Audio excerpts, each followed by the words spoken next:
Hey, welcome to the Publish, Promote, Profit podcast with me, Rob Kosberg. Every week, I interview thought leaders and experts who have used a book to grow their income and their impact. So tune in weekly for these interviews so you can learn how to use your own best-selling book and go from hunting for clients and opportunities to instead being the hunted.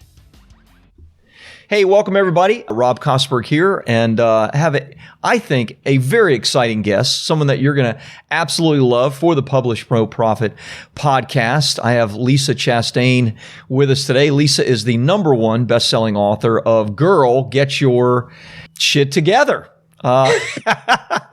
And for over 20 years, which is hard to believe because you don't look old enough to have done coaching and mentoring and advising millennials for 20 years, but you have. You were an advisor in higher education, a financial advisor, seasoned life coach, and now you get to focus on helping people as a money coach, especially those that are millennials. I guess your focus is helping women to take control of their finances. You've been featured all over CNBC, Fortune, Entrepreneur, Bloomberg, the Oprah Magazine, and now the Publish, Promote, Profit podcast. Holy cow. Yeah. So Lisa, welcome. Super excited to have you here. I'm intrigued by what you do. I love your title. I think it's provocative and attention getting, which a title needs to be. But, sometimes you can use foul language and just for the use of foul language. But no, you kind of use it in like, hey, that's the way we talk. I mean, do you have it together or not? So congratulations on all that stuff. Thank you so much. There's a lot to talk about, but I want to talk about you and the book and your experience. We were sharing just for a few minutes before we began. You were pretty vulnerable in the book, and you were sharing about how that vulnerability really helps with your clients and with what you do. I wonder, let's start a little bit deeper and then talk a little bit more as far as like the nuts and bolts. How have your experiences, the challenges, the things that you faced led you to this point, and what's the journey been like for you? Wow. Well, today's my 42nd birthday. Happy birthday. Thank you. And reflecting on the last 10 years, I could not have imagined 10 years ago that I would be in this place having this conversation with you today. And it really was through the challenges of my 30s, through that decade with money, with relationships. Yeah. And ultimately, I felt like I was like a little baby bird ready to hatch out of my shell. And I struggled a lot. And I had my life, I thought, figured out for the most part in my 20s, but it was in my 30s through failure and through self-discovery that I feel like makes me the coach and mentor and business owner that I am today. And in my book, so I titled my book, Girl, Get Your Shit Together, because I was literally driving down the freeway. My book did not have a title. I was committed to writing a book. I wanted to share my message about getting our lives together and struggles with money and how to overcome them. And then I thought, you know what? I don't know a woman who doesn't say that to herself, no matter where she's at in her life. We always feel like there's something that we need to figure out, something we need to do. Right. So just to circle back around, with being where I am today, it was through my struggles with money in particular that had I not, I think, really hit rock bottom, that I wouldn't be so connected and passionate about the work that I'm doing today. I love that. You mentioned 10 years ago, you couldn't have imagined yourself doing the things that you're doing now. So talk me through what the journey's been like a little bit. I remember, a massive business failure actually led me into the business that I'm in now, at least in a sideways manner. And, even though I had so many experiences and successes prior to that, really kind of rocked my confidence. And just love to hear how you picked yourself back up. What did that process look like for you? Sure. Well, with a little backstory, at the age of 31, I left my nice, cushy, safe government job at UNLV, and I was at the highlight of my career. I had climbed the ranks at the university really fast, and I was 10 years younger than any other person in my position on campus. I was burning the candle at both ends. So a lot of people can relate to that in your 20s. I went to college. I did all the right things. I got married. I had a kid. I got a mortgage. I got credit card debt. I did all the things you're supposed to do in your 20s. And at 31, I left it all behind. So it was through the first few years of being a stay-at-home mom, actually, that I fell apart. I felt like I had to learn how to walk all over again. The Lisa that existed in her 20s didn't exist anymore. I wasn't attached to all those accomplishments, those responsibilities, those accolades, that paycheck. I had to relearn who I was. And through that process, I got a divorce. I lost everything. And when I say I lost it, it's not in a tragic kind of way. I felt like I was watching it happen and it was just slowly outside of my control. And I am responsible for that. I don't blame anybody else for that. What I know now is that I didn't know what I was doing with my money. I didn't know how to build a business. I didn't have mentors in my life that also knew how to support me. And that, I think, is part of the learning process. And that's what I think I'm on a mission to do now, is help people find somebody that they can trust, that they can learn from, and to say, hey, I made all of these mistakes so I can relate to where you're at today. I feel your pain. I felt a lot of pain in my 30s. And that leveled me completely to say, okay, I don't have it figured out. And with money in particular, I had to learn a lot of new stuff. I had to learn about the world of money altogether. And I had to challenge my own limiting beliefs and my own glass ceiling of what it was to actually earn money. That was a lot of thoughts in once, but I'm going to hand it back to you. I think ultimately I'm where I am today as a result of all the failure in my 30s. And so that's what I want my audience to know. I love that. I don't love that, but I love that. I think you know what I mean. I do. Did you have somebody that helped you through it? You've become the person, right, to help others through it. What did that look like for you when you were in that place? Well, the first thing was I was trying to do it all alone, or I thought I was committed to doing it all alone. I decided not to get another job. I decided to be a business owner because I didn't want to have to answer to the man anymore, right? And for me, that was really inspiring. There was a lot of freedom around it, but also I didn't know what I was doing. And the group that I got involved with, they were all really great at what they did and what they do today. And what other people will tell you in the financial industry, there is a lot of sink or swim mentality. Basically, this is how I did it. Go for it. And it wasn't working for me. And so I was just bleeding money left and right. And in 2016, I was at the end of my rope. My ex-husband had been in and out of work at the time. My son, kids, they're not cheap. My savings account from $100,000 was down to $20,000 and I wasn't making any money. So I was really scared, honestly. So I had been, as a financial advisor at the time, I had been stalking this woman online. I had been watching her material and she sounded like she could help me and that she was working with financial advisors to help them turn their businesses around. So in answer to your question, yes, someone did help me. Once I learned that I actually had to raise my hand and ask for help and invest in the help, I hired a coach. She's still my coach today. Wow. And everything changed in 2016 when I finally put my money all in and I said, okay, help me. Please help me. And she did. I love that. It reminds me of my own journey, but it reminds me of so many other journeys of people that I talk to. I mean, we all have, two primary resources to work with, our time and our money. And the amount of time that you will take to try to figure something out will either, far exceed the amount of money that it will cost, far exceed it. Or even worse, you may never get there because you give up. You just think, well, I'm not cut out for this thing.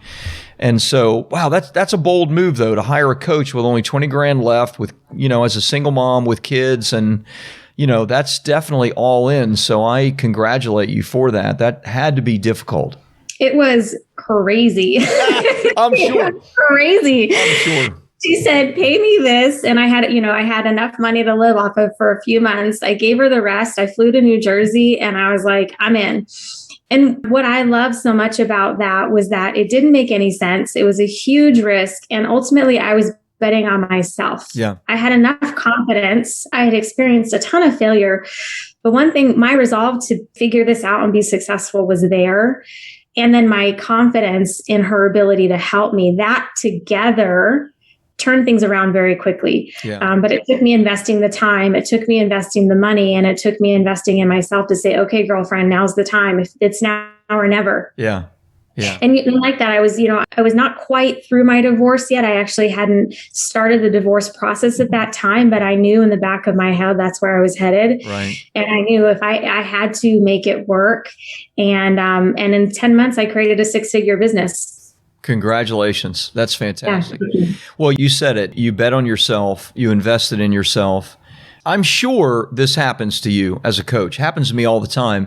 I will have people that want our services. They want us to launch their book. They want us to publish their book, ghostwrite their book, whatever it is. And they say, look, if you just do this for me, I will pay you after, or you can have half of the, Oh, right. all those, it's give me a hamburger today and I'll pay you for it next Tuesday kind of thing. And I always tell them, because at one point my heart goes out to them. At another point, I know this is going nowhere, because they're asking me to invest in them when they aren't willing to invest in themselves. And so I try to say that as nicely as I possibly can. Oftentimes there's offense taken. I can't imagine why. But, I say, look, if you're not willing to invest in yourself, then why should I or anybody be willing to invest in you? And so, but still, bold move, right? It takes real guts to be able to do that. You gotta have skin in the game. Right. You gotta have skin in the game. And if you're not willing to put your own skin in the game, it's hard to want something more for someone than they want for themselves. Right. And early in my career, I did some of that work of wanting it more for them. Even going without them paying me, which are, rookie business owner mistakes. Yeah. And that was exactly the lesson I learned, is that, people have to be willing to invest in themselves, have the skin in the game, feel that, we call it butt pucker moment, where you're laying money down. And, I'll never forget when my publisher asked me to take the next step with him and publish my book, and it was going to cost X amount of dollars. I was driving and I had to pull over because I almost threw up. Wow. Because I knew, right, once I put my money in, I want to see that return on investment. And I'm not going to put my money behind something that I'm not going to ultimately end up doing. Yeah. And that was so scary. Yeah, that's good. So, so we need to make sure our fees are enough that the investment to work with Bestseller Publishing makes people almost throw up. Yes. Well, clearly it worked out well for you, so congratulations. But that's a great story. Yeah. The strength that gives you. Now I've done the same thing, and so I completely understand. And it's funny, the number of people that you will meet and I meet that have a very similar story, when they had to invest in themselves, and it was as you say, butt pucker moment. Yeah. But the cool thing is the confidence that gives you to let people know, hey, this is what it is to work with me. And, I did it myself, right? I'm not asking you to do something that I myself wasn't willing to do. And this was the result that I got. It's the result that you can get too. So, it gives you great confidence, I imagine. It does. It gives me confidence and hope. Yeah. Hope for them that if they're willing to invest in their time and money, that they will get the result. And going back to what you had said earlier about the shortcuts, that's what I believe a great coach gives the value, is saying, hey, we made these mistakes. We've done these things. Let us help you shortcut the time, the energy, the money. When I look at all the money that I've invested, not only was it I took out all of the money that I had in my 401k to support myself to figure this stuff out. Yeah. On top of that, I have invested thousands and thousands and thousands of dollars. And so why wouldn't you make the choice, just like for you, why wouldn't you make the choice to shortcut some of that and save yourself a ton of time and money, because we want that for you. Yep.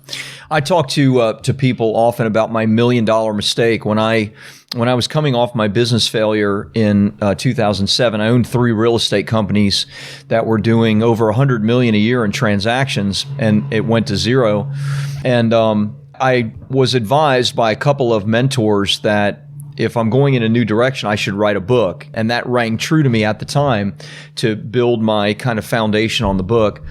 And long story short, I hired a ghostwriter. It was a terrible experience. I tried all of these things, and it ended up taking me about 18 months to do it. And immediately the first year after that, and this was 2009, so economy is still in the dumps. but I did over $1 million and then multi-millions thereafter, all from my book. So I call it my $1 million mistake. If I could have just shortcut that 18 months, I was willing to write a check. I couldn't find anybody to write a check to that could really help. That's part of the reason I started my business. But, that, I guess, business out of necessity is really beneficial. I mean, I imagine that there's an element of that with what you're doing. Like you have the whole thing. You have the experience, you have the passion, you have the commitment because you walk through the whole process yourself. I mean, what better than to get coached by somebody that has all of those kind of principles? I guess I'm not even asking a question. I'm just praising you for doing what you do. But, I just think that's why go anywhere else? At the same time, I'm sure you see people do. And, they have to make their own commitment in their own time. So talk to me, if you would, Lisa, about your magic for just a few minutes. So you serve, it's primarily women and millennials that are experiencing some of the same things you experienced. What are your steps to success? Or 5 steps, 7 steps? What's the process that you take them through? Talk me through that. Sure. Well, my client has what I would describe a low financial IQ.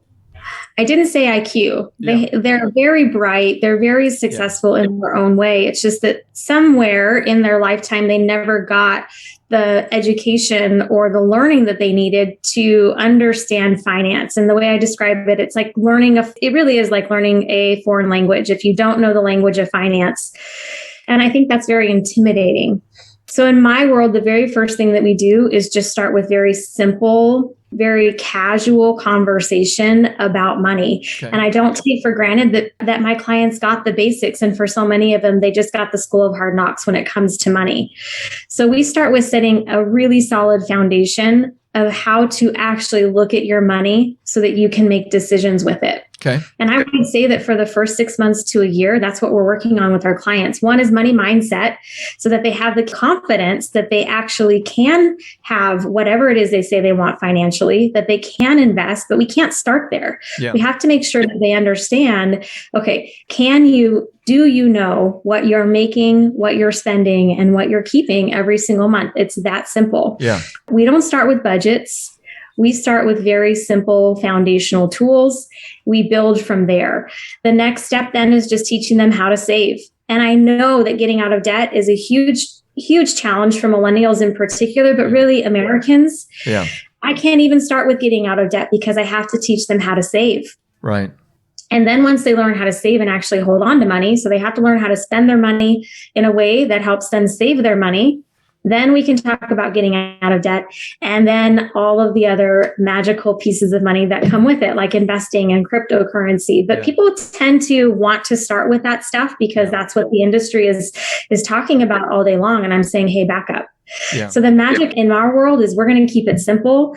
We have this test. It's a 10-question test. It's available on my website. Most people who take the test score in 30 to 40% or lower when they start with us. Wow. So they're saying, I don't track my money. I don't have an abundant mindset. I don't really know what I'm doing. I don't talk about money.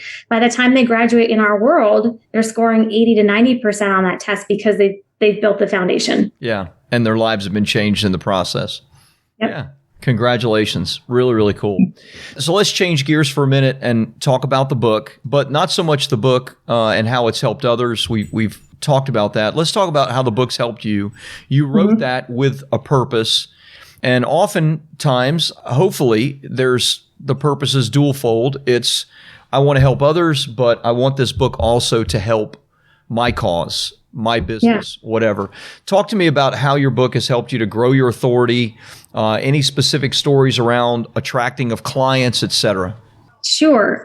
Well, I will be honest with you. When my coach told me that I had to write a book, I told her no. It was actually her and her husband, but they said, Lisa, if you really want to get your message out faster and more powerful, we know you have something that you want to accomplish. A book is going to be a great way to do that. And I had on a vision board, maybe, 5-10 years before that, written down that I was going to be an author, but I never thought it was going to actually happen. So I didn't want to write a book. But the compelling reason behind it, as you know, was to build a business. Yeah. and to help people. And I knew it would be a great way to get the message out. So the journey for me was very scary and kind of like a baby giraffe because I didn't know what I was doing, but I was willing to invest and I was willing to hire the right people. And when the book came together, the first thing I started doing was interviewing people to say, hey, do you want to be in this book? Can I interview you to use your stories, to learn to use what I learned from you to incorporate into my book? And that came a ton of clients. Nice. Fantastic. So what was really cool is I put the message out there. I said, hey, I'm writing a book. Can I interview you? And from there, my business started to take on a new form because women were saying, not only can you interview me, but can you help me? Wow, that is awesome. And that's my dog, Bob. He's my constant companion, so forgive that. So I love that. So in the creation of your book, you are actually making money by attracting clients and creating content at the same time. That is a great, very, very brilliant way to do it. Thank you. So the women that are in my book are women who joined my sister mentorship at the time. It's called something different now. That doesn't matter. But they were my first sisters. And so their stories are in my book. Sisters stand for strong, independent, successful, talented, empowered for results. And for, a year or two, we all worked together in my group programs. Many of them got out of debt. They bought homes. They went through divorces or found, new, healthier relationships. If they didn't go through divorce, you don't have to go through divorce if you're in my world, I promise. That's good. It's okay, right? It's not necessary. But they saved themselves from bankruptcies. And with that, my business grew to something that I wouldn't ever imagine it to be today. The highlight was being on CNBC, and they featured the entire title of my book. And I thought that was pretty cool. It's like, hey, I don't know if CNBC would have ever done something like that, but I'm really grateful because I had the courage to write a book. Yeah. And I don't know if I would have even been on CNBC had I not done that. So the accolades, being an Oprah Magazine, those things are pretty cool. But really building a six-figure business very quickly in 10 months. And it hasn't, I haven't slowed down. Yeah. And seeing all of my clients now live lives that they love, that's for me was worth all the struggle and the tears and the investment in writing the book. Yeah. Beautiful. Love it. Lisa, thank you. Where can we direct people? Where's the best place for people to learn more about you, maybe learn about your program, of course, get a copy of your book, etc.? Sure. LisaChastain.com. And as soon as you go to the front page, there's a Get Started or Start Here link, and you can take that test. Awesome. And then we'll, you can reach out to us from there and figure out how we can support you. Fantastic. Lisa, thank you. So LisaChastain.com for anybody interested. The test sounds really intriguing. I want to go take it, but I don't think I qualify as a client. So I don't know. Maybe you take male clients as well, but it certainly sounds intriguing. So thank you. Thanks for being on today, and great to have you on the podcast. Thank you. And thank you for the work that you do. Appreciate it.